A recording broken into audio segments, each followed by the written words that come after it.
Okay, so now we're talking about the main dynasty, and that is the Pallava dynasty. So Pallava dynasty जो है, it was one of the most influential dynasties. कब से कब तक थे? Third to ninth century में. इनका capital क्या था? Kanchipuram. Okay.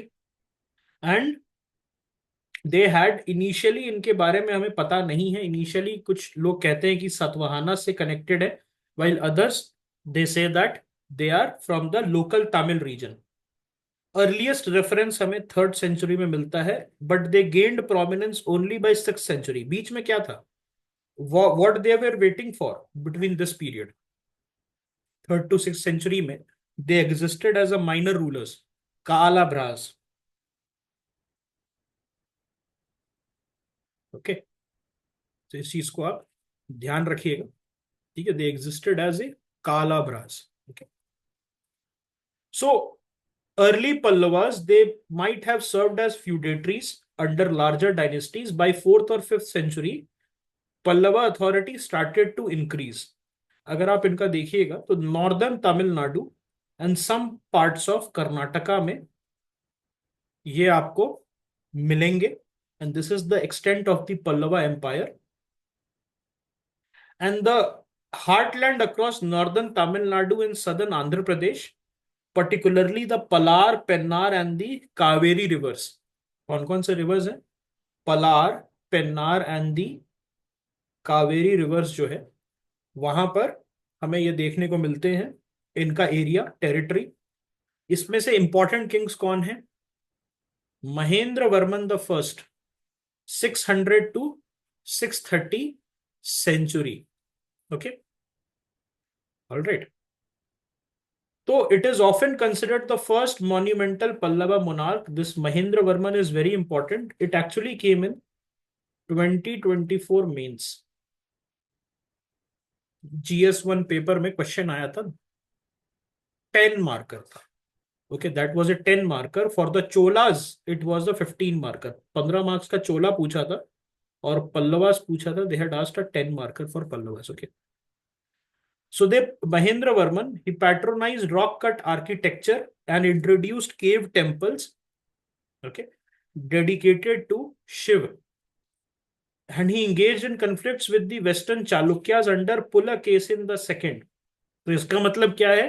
The Chalukyas were the contemporaries, okay.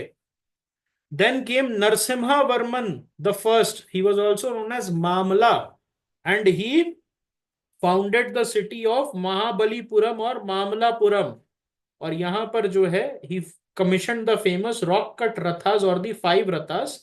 तो ये 5 रथास किसके लिए थे? 5 रथ किसके लिए थे? 5 भाई कहीं पर हैं क्या? 5 रथ जो है किसके किसकी यूज होगी? किसी युधिष्ठिर का यूज होगा, किसी अर्जुन का, भीम का, नकुल का, सहदेव का. 5 रथ. ओके. सो महेंद्र वर्मन जी के ये लड़के थे, Narasimha Varman the first, and he repelled Pulakeshin the second and captured Vatapi, which was the Chalukyan capital. Then came Parmeshwara Varman the first, Narasimha Varman the second, who was also known as Rajsimha. And ये जो lineage है इसमें further expansion देखने को मिलता है. Then we also had the Kailash Nath temple, which is a major temple. Obviously this will be cleared in your art and culture class. Then comes Narasimha Varman the second, who oversaw the building of the Shore temple. This is extremely important. Why Mamlapuram is important? Because a few years back, Xi Jinping, the Secretary General of China, he was invited to here for Xi Modi summit. Later Pallavas, so they engaged in rivalries with Pandyas. So 8th 9th century tak they started to collapse. So after the 8th 9th century, the Cholas rose, the Pandyas rose, and the Pallavas they started to go down. Kanchipuram, it housed various Ghatikas. What were Ghatikas? The Ghatikas were the universities and Sanskrit and Tamil scholars. They were called to this area. And Pallava inscription mentioned Nadus. हमने बात की थी वेला नाडू, याद है हमने चोलास के समय बात की थी, मंडलम, वेला नाडूज एंड नाडूज। तो नाडूज जो है they were the districts just like the Gupta Vishayas. Then came these rulers granted Agraharas. What were Agraharas, my friend? These were the tax-free land to the Brahmins. Okay. These were what? These were the tax-free land grant to the Brahmins. And हमें यहां पर जो है इनका art and architecture is extremely important. इसमें rock cut phase जो है हमें देखने को मिलता है। Agrahara can not exist, it can exist as a concept but it cannot exist as something which is practiced by the state, है ना। हाँ, so that can be an area which can be labeled for land revenue purposes, but Agrahara cannot be practiced by the Indian Republic. Why? Because we are now a secular republic and we do not believe in Varna Vyavastha.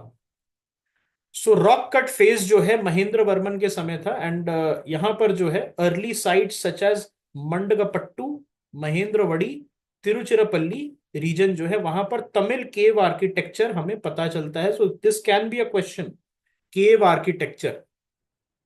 Cave architecture can be a question that you have to understand. Okay. Then came Mamallapuram और Mahabalipuram under Narasimha Varman the first, जहां पर पंचरत्स जो है हमें देखने को मिलता है। और हमें जो है shore temple which was refined by the ruler Raja Simha. और शोर टेम्पल में हमें क्या देखने को मिलता है? शोर टेम्पल में हमें क्या देखने को मिलता है फ्रेंड्स? अर्जुनास पेनेंस देखने को मिलता है, descent of the Ganges,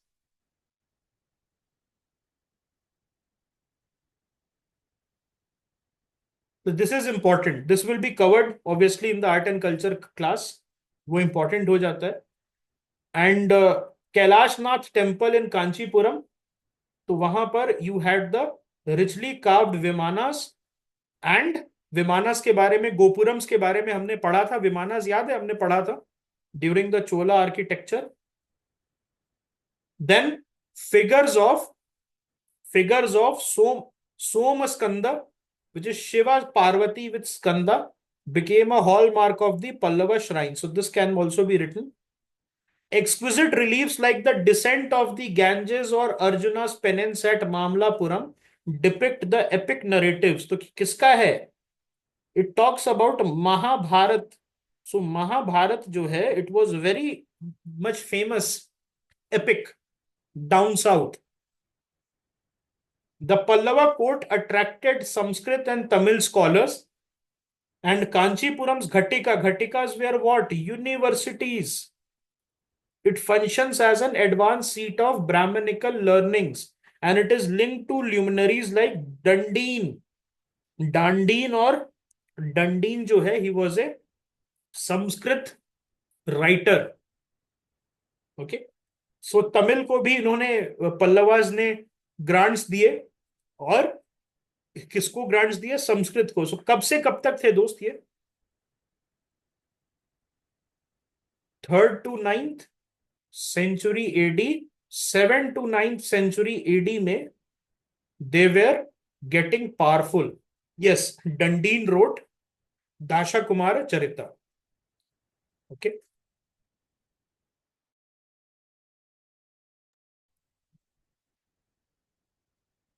okay, so they had conflict with the Pandyas and the Chalukyas. आपको मैंने बताया कैसे इन्होंने वातापी जो है पुलकेशिन II को हरा के वातापी को कैप्चर किया गया था। And by the late 9th century Cholas also came under Vijayalaya Chola and Aditya one Chola.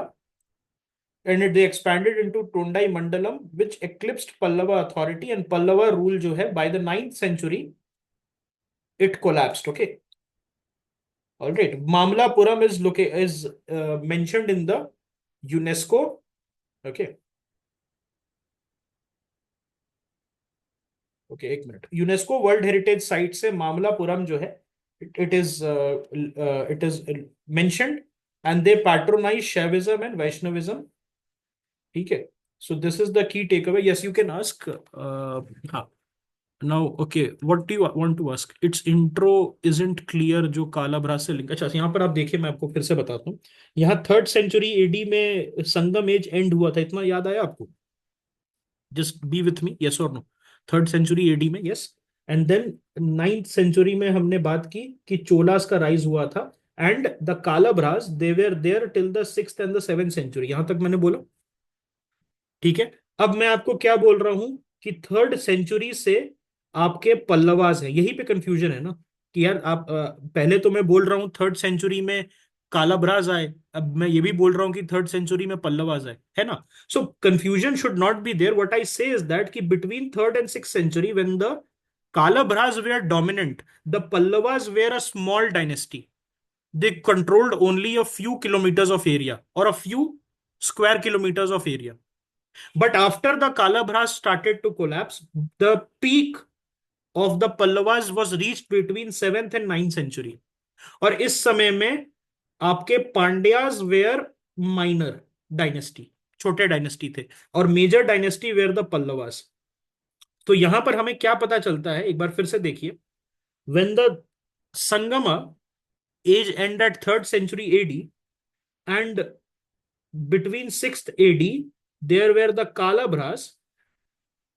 Okay, so all the empires and all the dynasties, they were minor influence. The Pallavas existed between 3rd and 6th, but they started to gain prominence only between 7th and 9th. From 7th, the Pandyas also started to flex their muscles, but they did not reach their full potential till the 11th and 12th century. And from 9th century, the Cholas, they started to control the Tamil region, and the Cholas had their peak time between 9th to 11th century. इसमें किसी को भी थोड़ा भी doubt है तो फिर पूछिए, मैं फिर बताऊंगा. एग्जिस्ट तो किया between the Kalabhras time but with minor influence. Okay, so मैं फिर से बताता हूं लास्ट टाइम, एक बार देख लीजिए ध्यान से, जिनको जिनको डाउट है साउथ इंडियन किंगडम्स के क्रोनोलॉजी में. 3rd BC से 3rd AD, ये क्या था दोस्त? 3rd BC से 3rd AD, this was the Sangam age. ठीक है. संगम एज के बाद 6th AD तक वी हैड द कालाभ्रास. तो कालाभ्रास के समय the Pandyas existed, the Pallavas existed, the Cholas existed, the Chera existed, but all these had very minor role. From 6th AD, the Kalabhras started to decline, and 7th or 9th century में we had the Pallava peak and plus Pandyan resurgence. So इसमें main rule Pallava का था, and Pandyas were started to gain strength. Now we come, हाँ यहां ध्यान से देखिए, 7th 9th century हो चुका है. Now we come to the 9th century to the 12th century. इसमें क्या था? चोला, अचानक से Chola started to take over, and we have the Chola peak, and then finally from 12th to 14th century we had the Pandyan peak, and then Alauddin Khilji comes and the Tamil region converted into Madurai Sultanate. इसमें किसी को doubt है? I will send you the South Indian kingdom वाला, I will send you the South Indian kingdom chronology, but क्या इसमें किसी को doubt है? क्लियर है? Wonderful. Okay, so Pallava dynasty is done. Key takeaways देख लीजिएगा। देखिए यहाँ पर 3rd to 9th century, imperial हेडे का मतलब क्या है? पीक। पीक कब है इनका? 6 to 8 के बीच में। 9th सेंचुरी में कौन आ जाता है? Cholas. Cholas take over from the Pallavas. Is it clear? क्या ये सभी को क्लियर है? Wonderful, beautiful.